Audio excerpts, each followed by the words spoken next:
Fala galera, beleza? Olha só, você tá aí com problema, não sabe que meia esquadria comprar, tá com medo de gastar seu dinheiro errado, não sabe escolher o modelo, a marca, o tamanho.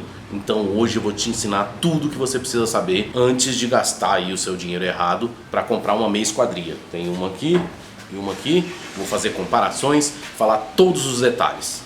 Então bem-vindos ao Desconstruindo a Marcenaria Criativa. Nesse quadro aqui a gente bate um papo sincero, reto, sem mimimi, para você aí poder economizar seu dinheiro, saber tudo o que você precisa aí sobre a marcenaria criativa e de repente melhorar os seus negócios ou começar o seu negócio e também por hobby, é claro. Beleza? Vamos nessa! Então galera, a meia esquadria é uma máquina que você tem que ter um pouco de cautela na hora de comprar para você poder escolher uma que seja muito boa, tá? Eu costumo falar o seguinte, tenta comprar a melhor que você conseguir pagar. Mesmo que você não tenha aquele dinheiro todo ainda, às vezes vale a pena você esperar um pouco mais, juntar um pouco mais de dinheiro e comprar uma melhor, tá? São máquinas que a gente não troca com frequência. É diferente de uma parafusadeira pequena, de uma lixadeira. São máquinas mais baratas e que assim, elas não vão mudar muito a função, sabe? Não vai mudar muito a qualidade. Geralmente nessas máquinas menores, o que muda mais é a durabilidade, tá? A gente não depende tanto daí de marca. No caso da meia esquadria, de uma serra de bancada, máquinas mais caras, tá? Isso se estende até tipo a máquina laser, a CNC laser que a gente tem. Você tem que observar pontos importantes. Então é sempre ideal que antes de comprar você faça uma pesquisa. Hoje em dia a gente tem uma fonte, vamos dizer, de informação muito boa, que é o Google, que é o YouTube. Então veja esse vídeo, veja vídeo de outras pessoas, junte todos os pensamentos e tire as suas conclusões. Lógico, cada um, né, tem a sua pegada ali.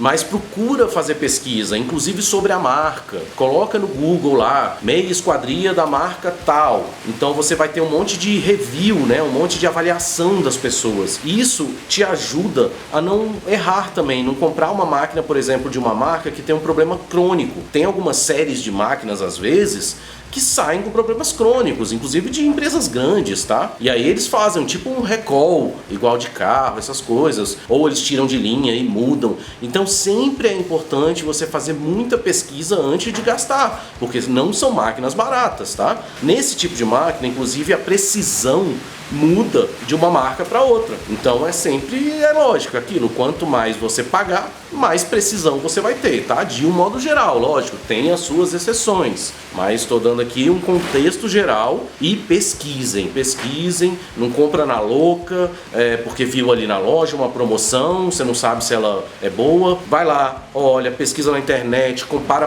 preço, tem loja física inclusive que você pode tentar um desconto ali para tentar chegar no valor de uma entrega de e-commerce, enfim. Pesquisem, tá? Essa é a primeira dica. Então, galera, para quem não tá habituado, aqui tem uma meia esquadria, aqui tem outra meia esquadria, tá? É uma máquina projetada para você fazer corte neste sentido da madeira, tá? Não aqui no comprimento. São máquinas muito boas, muito produtivas, principalmente se você já tem aí uma certa quantidade de produtos para fabricar. Isso aqui vai te ajudar muito, tá? Só lembrando, deixando uma ressalva, galera, não fica parado porque você não tem uma meia esquadria. É o que eu sempre falo, como eu comecei, no serrote, não tinha máquina para lixar, não tinha máquina para cortar. Vai no serrote, não fica parado, tá?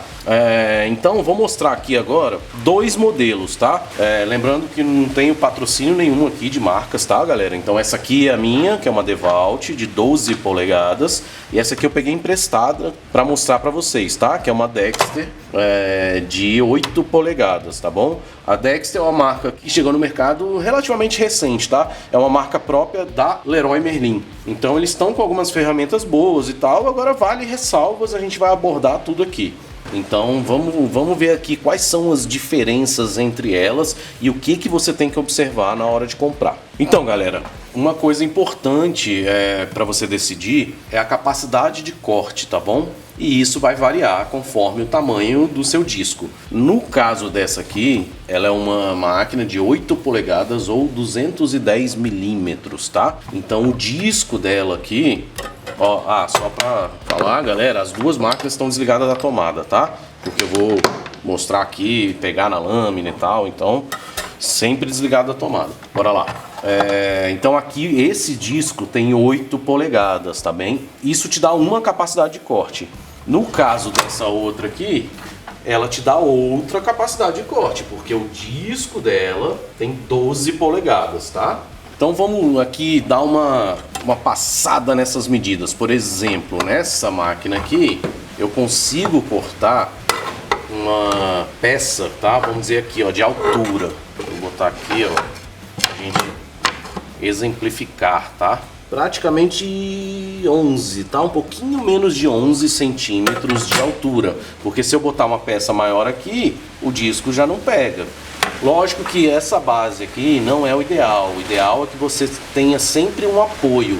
Uma madeira muito maior aqui já não é legal porque essa base é muito baixa, tá? Agora vamos ver quanto eu tenho aqui na mesa dela. Aqui eu tenho uma capacidade de corte 12,5, 12,5 centímetros, talvez um pouquinho menos, 12, tá? Isso tudo na hora da compra, geralmente o fabricante especifica. Então você tem que observar, porque se eu tiver uma ripa aqui com mais de 12, ela já não vai cortar. Essa aqui eu já tenho uma capacidade de 20 centímetros, tá? Que ela vai cortar aqui. Então você tem que ver qual é o tipo de material que você mais usa, tá? Se você costuma cortar ripas de mais de 12 centímetros, essa aqui já não te serve. E eu confesso que 12 centímetros é relativamente pouco, tá? Lógico que dá muito para cortar até rodapé, essas coisas, que é uma coisa que eu gosto muito, né? Quem acompanha sabe aí que eu uso muito rodapé. Então aqui ainda vai te servir. Agora, se você, por exemplo, quer fazer uma tábua e essa tábua vai ter 30 centímetros, você já não vai conseguir cortar uma dessa. Bom, nem nessa, né? Mas você tem que levar em conta isso. E a altura dessa aqui, vamos ver quanto que dá de altura essa aqui. Essa aqui eu tenho uns 20 centímetros ali de altura e eu tenho uma base muito mais alta, tá? Deixa eu medir aqui a base para vocês, ó. Essa aqui tem 4,5 de altura nessa base e essa aqui eu já tenho 12. Então eu consigo apoiar uma madeira maior aqui, uma ripa maior e realizar o corte, tá bom? Então é outro detalhe que você tem que levar em consideração. E aí, inclusive, eu anotei umas medidas aqui de outras máquinas para poder passar essa comparação para vocês, tá? Então, por exemplo, a máquina de 10 polegadas, tá? Lembrando, essa aqui é de 8 polegadas e essa é de 12. Uma de 10 polegadas, isso vai variar um pouquinho de marca para marca, tá, galera? Mas uma de 10 polegadas costuma ter uma capacidade de corte aqui, ó, de 14 centímetros, tá? A de 12 polegadas, que é aquela, 20 centímetros. E aí você tem as telescópicas, que ela tem um braço articulado aqui atrás. Aí existem vários modelos, tá? Essas telescópicas te dão uma capacidade de até 36 centímetros de largura para você cortar aqui nesse sentido, tá? Então é muito bom isso. Eu, na verdade, quando eu comprei essa daqui, depois eu meio que me arrependi de não ter juntado dinheiro e comprado uma telescópica, porque, por exemplo, no caso de tábuas de corte, é muito comum se fazer tábuas com 30 centímetros e eu não consigo cortar aqui na minha, então eu tenho que fazer um gabarito lá, um jig ou como você queira chamar, para fazer o corte na minha serra de bancada. E a meia esquadria eu acho uma máquina muito prática, ela é muito boa de trabalhar, muito fácil, muito rápida, dá um corte legal, então eu meio que me arrependi disso, tá? Então fica essa dica aí para vocês. Se puder, junta um pouco mais de grana e compra uma telescópica. Agora tem alguns detalhes na telescópica, tá? Que a gente tem que abordar. São máquinas que são maiores, mais pesadas. Então, se você costuma fazer serviços na casa do cliente, por exemplo, você está no ramo de instalar rodapé. Essa máquina vai te atender talvez até melhor do que essa, porque ela é menor. ela é mais leve, ela é mais fácil de você apoiar numa bancada. Essa aqui já dá um pouco mais de trabalho, ela já é maior. E a telescópica mais ainda. E a telescópica tem um grande detalhe também. Precisa ser de uma marca boa. Porque como ela tem esse braço articulado, esses rolamentos, aí existem vários modelos, tá? Ela tende a não ter uma precisão tão boa quanto essas, tá? Lógico que você tem que analisar aí, talvez tenha marcas mais em conta, com uma boa precisão, mas não é a regra. Eu estou falando aqui sempre da regra, tá? Procure comprar de marca boa, principalmente se for telescópica. Mas eu hoje investiria numa dessas com certeza, tá? Essa aqui tá aguardando, daqui a pouco eu espero trocar ela por uma telescópica, porque vai me dar mais capacidade de corte. Então vamos para os detalhes aqui, galera. Essas máquinas, elas têm uma opção de fazer um corte assim inclinado, tá bom? Algumas têm para os dois lados, outras não. Essa aqui tem só para um lado, para o lado de cá ela não vem, tá? Só que você tem que sempre tomar cuidado, porque aqui existe uma trava. Então, ó, aqui atrás eu travo ela. Então, primeira coisa que você tem que observar, se você for fazer corte reto, se isso está travado direitinho para ela não tombar e para ver se não está fora de esquadro. Então, você tem que colocar aqui um esquadro e tentar apurar isso ao máximo, porque nem sempre a indicação que vem aqui ela é precisa, tá? Isso aqui, inclusive, você tem que também regular. Então, uma das maneiras é você colocar um esquadro na sua base, levanta a capa do disco, tá? Sempre desligado da tomada, tá, galera? E aí você vai tentar apurar aqui e ver se tá dando esquadro. Quanto mais no esquadro você conseguir colocar, melhor vai ser seu corte, tá? Agora, uma coisa que eu observei, por exemplo, dessa máquina especificamente, é que mesmo eu travando aqui, ela tem um jogo, tá vendo, ó? Se eu puxar de um lado para o outro aqui, então existem mecanismos aqui, molas, então ela não tem uma precisão tão grande. Na minha máquina não existe aqui esse jogo, tá? Aqui na DeWalt. Tá, outra coisa, pessoal, que vocês têm que observar, todas essas máquinas também, elas giram nesse eixo para você fazer cortes em 15, 30, 45 graus, tá? O mais comum é 45 graus. No caso dessa máquina aqui, eu tenho uma regulagem aqui, um parafuso que é o que trava ou destrava para ela fazer esse movimento, tá? Então aqui eu destravo e aqui eu giro a base para o lado que eu quiser, ó. Ela tem inclusive uns cliques no lugar que você quer. Então 30 graus está aqui, 45 graus está aqui. Agora isso também tem que tomar cuidado, porque não é preciso, até às vezes nas máquinas mais renomadas, tá? Então como é que você vai verificar isso? Você pode, se for na loja, né, você pode tentar averiguar com um esquadro. Então vai botar o esquadro aqui e aí você vai ver se o esquadro tá, vamos dizer, batendo com o disco, tá? Agora isso é uma forma de você ter uma noção, porque na loja você geralmente não pode fazer corte. Existem até alguns eventos que eles fazem que permitem, né, você usar a máquina, tá? Mas no caso, o ideal é você pegar um esquadro, uma madeira, né? Aqui eu tenho um pedaço de MDF, na verdade. Eu fiz um risco já aqui, tá? Que tá no esquadro.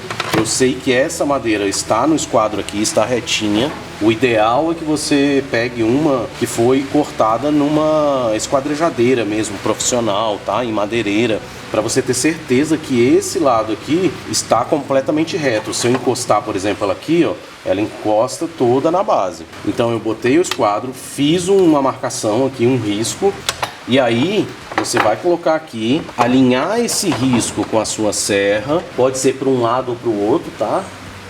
Bem coladinho no risco que você fez e realizar o corte. E aí você vai ter noção se ele tá paralelo com essa linha, se ele cortou bem na linha certinha, tá? Se não, você tem que regular a máquina.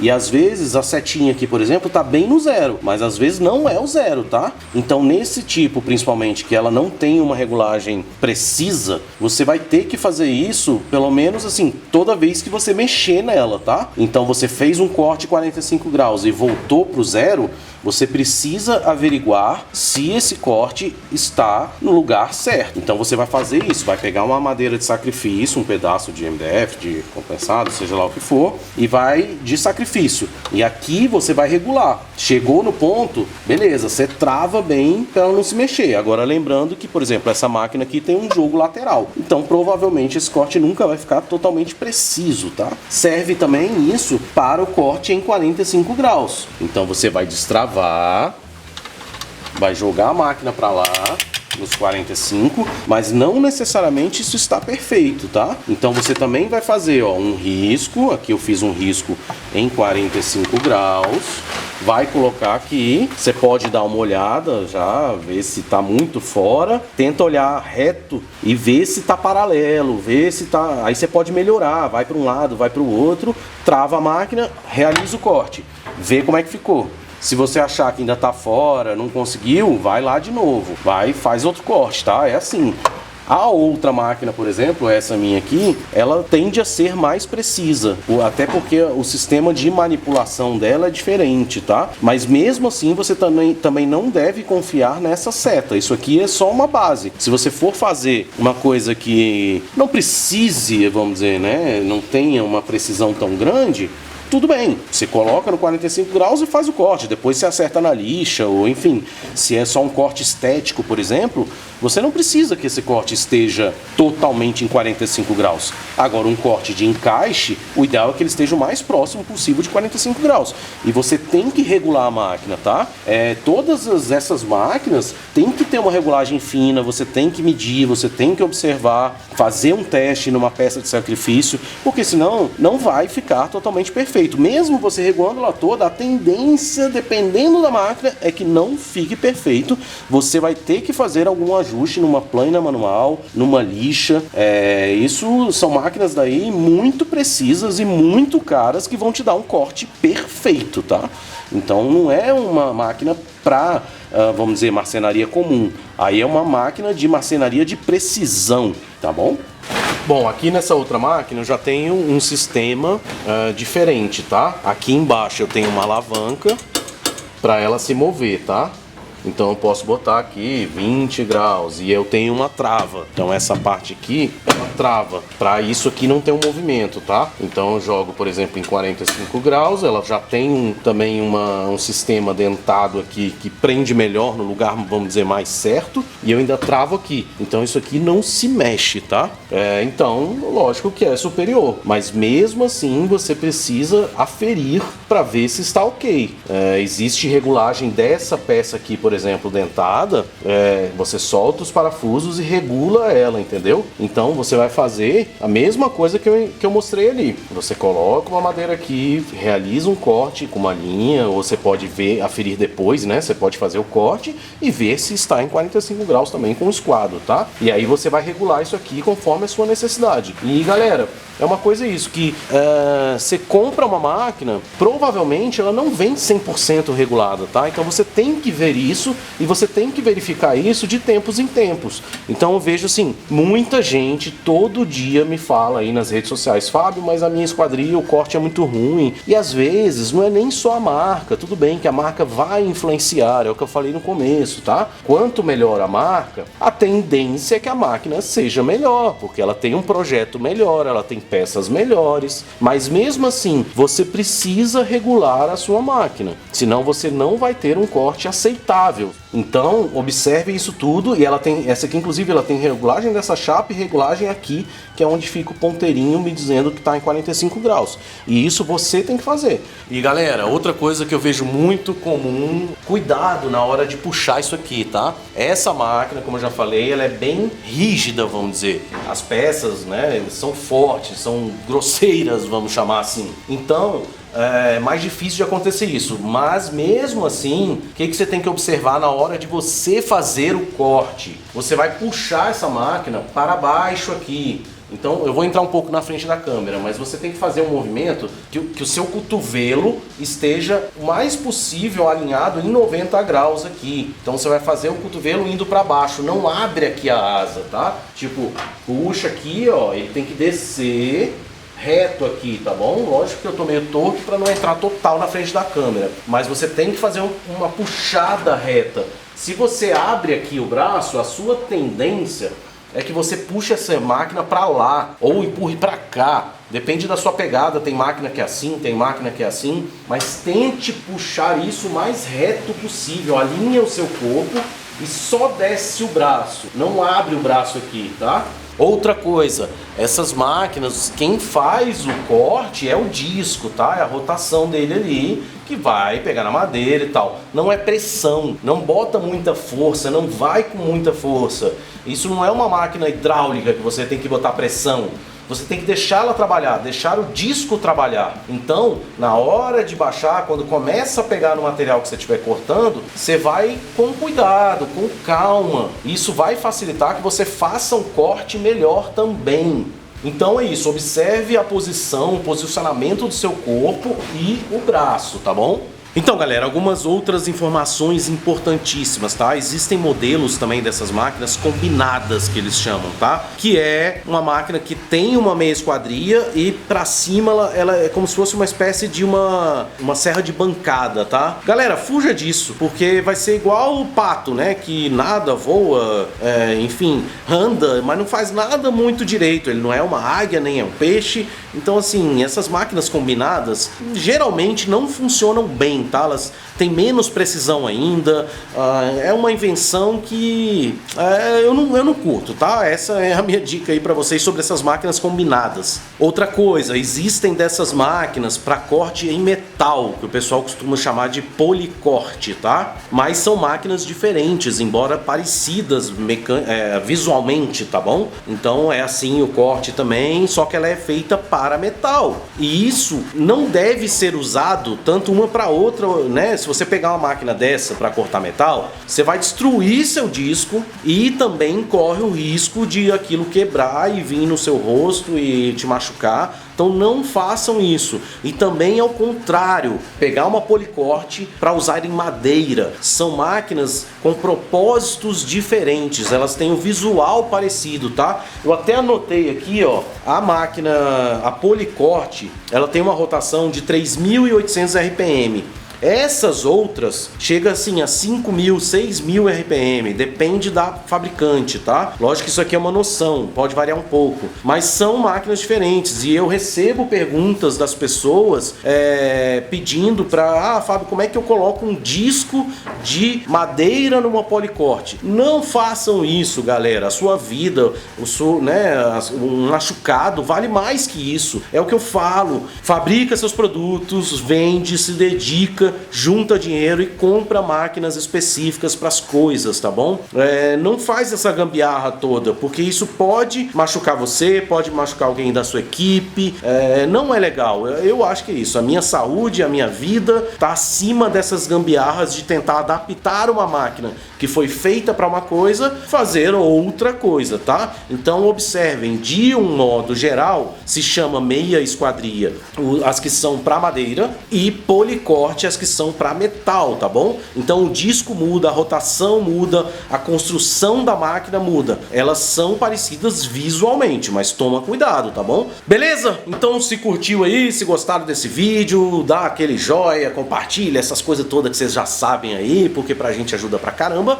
Se tiver outras dicas também e tal, deixa aí nos comentários, beleza, galera? Lembrando que a rede social que eu sou mais ativo assim, que eu consigo responder mais pessoas é o Instagram. Então vou deixar aí embaixo, me siga lá no Instagram, tá? É mais fácil pra minha vida, pra corrida das duas empresas, mais Academia da Madeira, mais Clube do Serrote. Eu prefiro o Instagram pra responder as pessoas, porque eu tenho a oportunidade de conversar em box, inclusive, mandar áudio, mandar foto. Então, assim, no YouTube eu não consigo muito ali mandar, por exemplo, um áudio nos comentários respondendo uma pessoa, tá? Então o Instagram é a rede social que eu tô mais ali presente no dia a dia, além de botar as fotos, os stories, as coisas todas, caixinhas de pergunta, live também, que rola toda semana live. Beleza?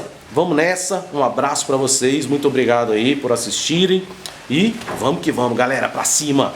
Cheers!